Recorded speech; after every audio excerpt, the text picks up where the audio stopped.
ಎಲ್ಲರಿಗೂ ನಮಸ್ಕಾರಗಳು. 2020ರಲ್ಲಿ ನಡೆದಂತಹ ಕನ್ನಡ ಸಾಹಿತ್ಯ ಸಮ್ಮೇಳನದ ಅಧ್ಯಕ್ಷತೆಯನ್ನ ವಹಿಸಿಕೊಂಡಿದ್ದ ಎಚ್.ಎಸ್. ವೆಂಕಟೇಶ ಮೂರ್ತಿಯವರು ಮೇ 30, 2025ರಂದು ನಿಧನರಾಗಿದ್ದಾರೆ. ಅವರ ಬಗ್ಗೆ ಒಂದು ಸ್ವಲ್ಪ ಮಾಹಿತಿಯನ್ನ ತಿಳಿದುಕೊಳ್ಳೋಣ. ಎಚ್.ಎಸ್. ವೆಂಕಟೇಶ ಮೂರ್ತಿ, ಹೊದಿಗೆರೆ ಶಂಭೋಗ ವೆಂಕಟೇಶ ಮೂರ್ತಿ. ಇವರನ್ನ ಜನಪ್ರಿಯವಾಗಿ ಎಚ್.ಎಸ್.ವಿ ಎಂದು ಕರೆಯಲಾಗುತ್ತದೆ. ಇವರು 2020ರ ಕಲಬುರಗಿಯಲ್ಲಿ ನಡೆದಂತಹ 85ನೇ ಕನ್ನಡ ಸಾಹಿತ್ಯ ಸಮ್ಮೇಳನದ ಅಧ್ಯಕ್ಷರಾಗಿದ್ದರು. ಎಚ್.ಎಸ್. ವೆಂಕಟೇಶ ಮೂರ್ತಿಯವರು ಕನ್ನಡದ ಕವಿ ಮತ್ತು ಬರಹಗಾರರು.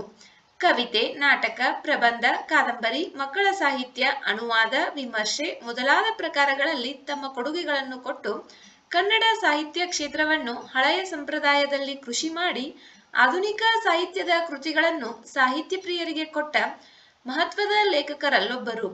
ಇವರು 85ನೇ ಕನ್ನಡ ಸಾಹಿತ್ಯ ಸಮ್ಮೇಳನದ ಅಧ್ಯಕ್ಷರಾಗಿದ್ದವರು. ಇವರ ಬಾಲ್ಯದ ಹೆಸರು ಶ್ರೀನಿವಾಸ. ವೆಂಕಟೇಶ ಮೂರ್ತಿಯವರು 1944 ಜೂನ್ 23ರಂದು ಶಿವಮೊಗ್ಗ ಜಿಲ್ಲೆಯ ಹೊದಿಗೆರೆ ಗ್ರಾಮದಲ್ಲಿ ಜನಿಸಿದರು. ತಂದೆ ನಾರಾಯಣ ಭಟ್ಟರು, ತಾಯಿ ನಾಗರತ್ನಮ್ಮ. ಇವರ ತಾಯಿಯವರು ಶಿಕ್ಷಕಿಯಾಗಿದ್ದರು. ಕನ್ನಡದಲ್ಲಿ ಕಥನ ಕವನಗಳು, ಮಹಾಪ್ರಬಂಧ ಮಂಡಿಸಿ PhD ಪದವಿಯನ್ನ ಪಡೆದರು. ಇವರ ಮಹಾಪ್ರಬಂಧದ ಹೆಸರು ಕನ್ನಡದಲ್ಲಿ ಕಥನ ಕವನಗಳು. ಇದಕ್ಕೆ ಇವರಿಗೆ PhD ಪದವಿ ದೊರೆತಿದೆ.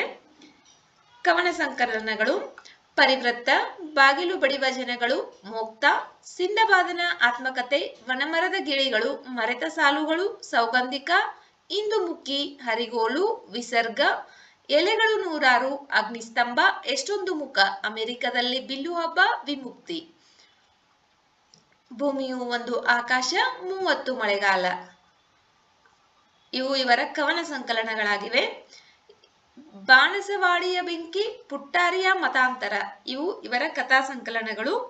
ತಾಪಿ, ಅಮಾನುಷರು, ಕದಿರಿನ ಕೋಟೆ, ಅಗ್ನಿಮುಖಿ ಇವು ಇವರು ರಚಿಸಿದಂತಹ ಕಾದಂಬರಿಗಳಾಗಿವೆ. ಕೀರ್ತನಕಾರರು ಎಂಬ ಸಾಹಿತ್ಯ ಚರಿತ್ರೆಯನ್ನ ರಚಿಸಿದ್ದಾರೆ. 100 ಮರ 100 ಸ್ವರ, ಮೇಘದೂತ, ಕಥನ ಕವನ, ಆಕಾಶದ ಹಕ್ಕು ಇವರು ರಚಿಸಿದಂತಹ ಸಾಹಿತ್ಯ ವಿಮರ್ಶೆಗಳಾಗಿವೆ. ಕ್ರಿಸ್ಮಸ್ ಮರ ಇದು ಇವರ ಅನುಭವದ ಕಥನವಾಗಿದೆ. ಶತಮಾನದ ಕಾವ್ಯ ಇದು ಇವರ ಸಂಪಾದನೆಯಾಗಿದೆ. ಹೆಜ್ಜೆಗಳು, ಒಂದು ಸೈನಿಕ ವೃತ್ತಾಂತ, ಕತ್ತಲೆಗೆ ಎಷ್ಟು ಮುಖ, ಚಿತ್ರಪಟ, ಉರಿಯ ಉಯ್ಯಾಲೆ, ಅಗ್ನಿವರ್ಣ, ಸ್ವಯಂವರ ಇವು ಇವರು ರಚಿಸಿದಂತಹ ನಾಟಕಗಳಾಗಿವೆ. ಋತುವಿಲಾಸ, ಕಾಳಿದಾಸನ ಋತು ಸಂಹಾರದ ಅನುವಾದವನ್ನ 1988ರಲ್ಲಿ ಮಾಡಿದ್ದಾರೆ. ಅದಕ್ಕೆ ಋತುವಿಲಾಸ ಎಂದು ಶೀರ್ಷಿಕೆಯನ್ನ ಕೊಟ್ಟಿದ್ದಾರೆ. ಇದು ಇವರ ಅನುವಾದವಾಗಿದೆ. ಕನ್ನಡದಲ್ಲಿ ಕಥನ ಕವನಗಳು ಅಂತಕ್ಕಂತಹ ಸಂಶೋಧನಾ ಪ್ರಬಂಧ. ಇದಕ್ಕಾಗಿ ಇವರಿಗೆ 1987ರಲ್ಲಿ PhD ಸಿಕ್ಕಿದೆ. ಇದನ್ನ PhDಗಾಗಿ ಪ್ರಬಂಧವನ್ನ ಬರೆದಿದ್ದರು. ಹಕ್ಕಿಸಾಲು, ಹೂವಿನ ಶಾಲೆ, ಸೋನಿ ಪದ್ಯಗಳು, ಉತ್ತರಾಯಣ ಮತ್ತು ಇವು ಇವರು ರಚಿಸಿದಂತಹ ಮಕ್ಕಳ ಸಾಹಿತ್ಯ ಕೃತಿಗಳಾಗಿವೆ. ಸಿ.ವಿ. ರಾಮನ್, ಹೋಮಿ ಜಹಾಂಗೀರ್ ಬಾಬಾ, ಸೋದರಿ ನಿವೇದಿತಾ, ಬಾಹುಬಲಿ ಇವರ ಜೀವನ ಚರಿತ್ರೆಯನ್ನ ರಚಿಸಿದ್ದಾರೆ. ಇನ್ನ ಎಚ್.ಎಸ್. ವೆಂಕಟೇಶ ಮೂರ್ತಿಯವರ ಆತ್ಮಕಥನ ಎಚ್.ಎಸ್.ವಿ. ಅನಾತ್ಮ ಕಥನ ಇದನ್ನ 2010ರಲ್ಲಿ ರಚಿಸಿದ್ದಾರೆ. ಬಿಡುವಿಲ್ಲದ ಬರವಣಿಗೆಯ ನಡುವೆ ಚಲನಚಿತ್ರ ಮತ್ತು ರಂಗಭೂಮಿಯೊಡನೆ ನಿರಂತರ ಸಂಪರ್ಕ. ಚಿನ್ನಾರಿ ಮುತ್ತ, ಕೊಟ್ರೇಶಿಯ ಕನಸು, ಕ್ರೌರ್ಯ, ಕೊಟ್ಟ, ಮತದಾನದ ಚಲನಚಿತ್ರಗಳಿಗೆ ರಚಿಸಿದ ಹಾಡುಗಳು, ಕೆಲವಕ್ಕೆ ಸಂಭಾಷಣೆ. ದೂರದರ್ಶನ ಧಾರಾವಾಹಿಗಳಾದ ಯಾವ ಜನ್ಮದ ಮೈತ್ರಿ, ಸವಿಗಾನ, ಮುಕ್ತಗಳಿಗೆ ಶೀರ್ಷಿಕೆ ಗೀತೆ, ಬಣ್ಣದ ಹಕ್ಕಿ, ಮಕ್ಕಳ ಗೀತೆಗಳು, ಅನಂತನಮನ, ತೂಗು ಮಂಚ, ಸುಳಿಮಿಂಚು, ಅಪೂರ್ವ ರತ್ನ, ಭಾವಗಂಗ, ಭಾವಗೀತೆಗಳ ಧ್ವನಿ ಸುರುಳಿಗಳ ಇವರು ರಚಿಸಿದ್ದಾರೆ. ಈ ರೀತಿ ಕನ್ನಡ ಸಾಹಿತ್ಯಕ್ಕೆ ಇವರು ನೀಡಿದ ಕೊಡುಗೆಗಾಗಿ ಇವರಿಗೆ ಹಲವಾರು ಪ್ರಶಸ್ತಿಗಳು ಸಂದಿವೆ. ಸಿಂಧಬಾದನ ಆತ್ಮಕಥೆ ಇದಕ್ಕೆ ಕನ್ನಡ ಸಾಹಿತ್ಯ ಅಕಾಡೆಮಿ ಬಹುಮಾನ ದೊರೆತಿದೆ. ತಾಪಿ ಕೃತಿಗೆ ದೇವರಾಜ ಬಹುದೂರ ಪ್ರಶಸ್ತಿ ದೊರೆತಿದೆ. ಅಮಾನುಷರು ಸುಧಾ ಬಹುಮಾನ ದೊರೆತಿದೆ. ಹೆಜ್ಜೆಗಳು ರಂಗ ಸಂಪದ ಬಹುಮಾನ ದೊರೆತಿದೆ. ದಿನಕರ ದೇಸಾಯಿ ಪ್ರತಿಷ್ಠಾನ ಪ್ರಶಸ್ತಿ ಇದು ಇಂದುಮುಖಿ ಕೃತಿಗೆ ದೊರೆತಿದೆ. ಕರ್ನಾಟಕ ಸಾಹಿತ್ಯ ಅಕಾಡೆಮಿ ಬಹುಮಾನ ಹರಿಗೋಲು ರಚನೆಗಾಗಿ ದೊರೆತಿದೆ. ಕರ್ನಾಟಕ ಸಾಹಿತ್ಯ ಅಕಾಡೆಮಿ ಬಹುಮಾನ ಅಗ್ನಿಮುಖಿ ರಚನೆಗೆ. ಕೇಂದ್ರ ಸಾಹಿತ್ಯ ಅಕಾಡೆಮಿ ಅನುವಾದ ಪುರಸ್ಕಾರ ಇದು ಋತುವಿಲಾಸ ಕಾಳಿದಾಸನ್ ಅವರ ಕೃತಿಯನ್ನ ಅನುವಾದ ಮಾಡಿದ್ದಕ್ಕಾಗಿ ದೊರೆತಿದೆ. BH ಶ್ರೀಧರ ಪ್ರಶಸ್ತಿ ಎಷ್ಟೊಂದು ಮುಗಿಲು ರಚನೆಗೆ ದೊರೆತಿದೆ. ಕರ್ನಾಟಕ ಸಾಹಿತ್ಯ ಅಕಾಡೆಮಿ ಬಹುಮಾನ ಒಂದು ಸೈನಿಕ ವೃತ್ತಾಂತ ಕೃತಿಗೆ ದೊರೆತಿದೆ. ಕರ್ನಾಟಕ ಸಾಹಿತ್ಯ ಅಕಾಡೆಮಿ ಬಹುಮಾನ ಹೂವಿನ ಶಾಲೆ ಈ ರಚನೆಗೆ ದೊರೆತಿದೆ. ಉಡುಪಿ ರಂಗಭೂಮಿ ಪುರಸ್ಕಾರ ಸ್ವಯಂವರ ಈ ರಚನೆಗೆ ದೊರೆತಿದೆ. ಬಾಲ್ಯ ಸಾಹಿತ್ಯ ಪುರಸ್ಕಾರ ಕೇಂದ್ರ ಸಾಹಿತ್ಯ ಅಕಾಡೆಮಿ ಪ್ರಶಸ್ತಿ ಅಣಕರು ನಿರ್ಮಾಣ ಪ್ರಶಸ್ತಿ ದೊರೆತಿವೆ.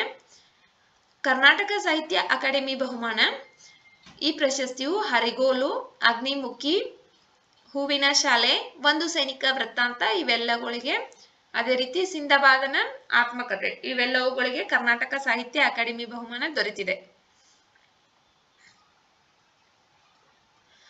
ಡಾಕ್ಟರ್ HS ವೆಂಕಟೇಶ ಮೂರ್ತಿ ಅವರಿಗೆ 2012 ನವೆಂಬರ್ 18ರಂದು ಡಾಕ್ಟರ್ DS ಕರ್ಕಿ ಅವರ ಜನ್ಮ ಶತಮಾನೋತ್ಸವದ ಶುಭ ಸಮಾರಂಭದಂದು ಹುಬ್ಬಳ್ಳಿಯ ಕರ್ನಾಟಕ ವಾಣಿಜ್ಯೋದ್ಯಮ ಸಂಸ್ಥೆಯ ಚಂದ್ರವದನ ದೇಸಾಯಿ ಸಭಾಗೃಹದಲ್ಲಿ ಡಾಕ್ಟರ್ ಕರ್ಕಿ ಸಾಹಿತ್ಯ ವೇದಿಕೆಯ ಆಶ್ರಯದಲ್ಲಿ ನಡೆದ ಸಮಾರಂಭದಲ್ಲಿ ಡಾಕ್ಟರ್ ಕರ್ಕಿ ಅವರ ಸಮಗ್ರ ಸಾಹಿತ್ಯ ಸಂಪುಟಗಳ ಬಿಡುಗಡೆ ಕಾರ್ಯಕ್ರಮದಲ್ಲಿ ಮುಖ್ಯಮಂತ್ರಿ ಜಗದೀಶ್ ಶೆಟ್ಟರ್ ಪ್ರಶಸ್ತಿ ಪ್ರದಾನ ಮಾಡಿದರು.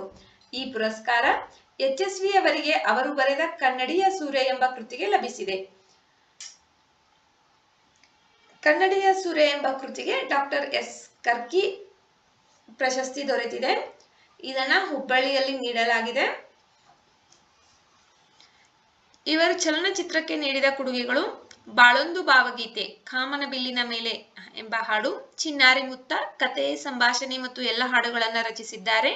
ಕೊಟ್ರೇಶಿ ಕನಸು ಚಲನಚಿತ್ರದಲ್ಲಿರ್ತಕ್ಕಂತಹ ಎಲ್ಲ ಹಾಡುಗಳನ್ನ ರಚಿಸಿದ್ದಾರೆ. ಅಮೆರಿಕಾ ಚಲನಚಿತ್ರದಲ್ಲಿ ಬಾನಲ್ಲಿ ತೇಲೋ ಮೋಡ ಹಾಡನ್ನ ಇವರೇ ರಚಿಸಿದ್ದಾರೆ. ಕ್ರೌರ್ಯ ಚಲನಚಿತ್ರದಲ್ಲಿ ಸಂಭಾಷಣೆಯನ್ನ ರಚಿಸಿದ್ದಾರೆ. ಮೈತ್ರಿ ಇದರಲ್ಲಿ ಹಾಡುಗಳನ್ನ ರಚಿಸಿದ್ದಾರೆ.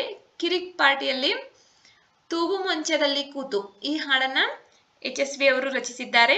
ಸಪ್ತಸಾಗರದಾಚೆ ಎಲ್ಲೋ ಸೈಡ್ B ಇದರಲ್ಲಿ ಇರಬೇಕು ಇರುವಂತೆ ತೊರೆದು ಸಾವಿರ ಚಿಂತೆ ಈ ಹಾಡನ್ನ HSV ಅವರು ರಚಿಸಿದ್ದಾರೆ. ಇನ್ನು ಇವರು ದೂರದರ್ಶನಕ್ಕೆ ನೀಡಿದ ಕೊಡುಗೆಗಳು ಮುಕ್ತಾ ಧಾರಾವಾಹಿಗೆ ಶೀರ್ಷಿಕೆ ಗೀತೆ, ಮಹಾಪರ್ವ ಧಾರಾವಾಹಿಗೆ ಶೀರ್ಷಿಕೆ ಗೀತೆಯನ್ನ ರಚಿಸಿದ್ದಾರೆ. ಇಷ್ಟೆಲ್ಲ ಸಾಧನೆ ಮಾಡಿದಂತಹ, ಇಷ್ಟೆಲ್ಲ ಕನ್ನಡ ಸಾಹಿತ್ಯಕ್ಕೆ ಕೊಡುಗೆ ನೀಡಿದಂತಹ HSV ಅವರು ಮೇ 30, 2025ರಂದು ನಿಧನರಾಗಿದ್ದಾರೆ. ಅವರ ಆತ್ಮಕ್ಕೆ ಶಾಂತಿ ಸಿಗಲಿ ಎಂದು ದೇವರಲ್ಲಿ ಬೇಡಿಕೊಳ್ಳುತ್ತಾ ಈ ತರಗತಿಯನ್ನ ಮುಗಿಸೋಣ.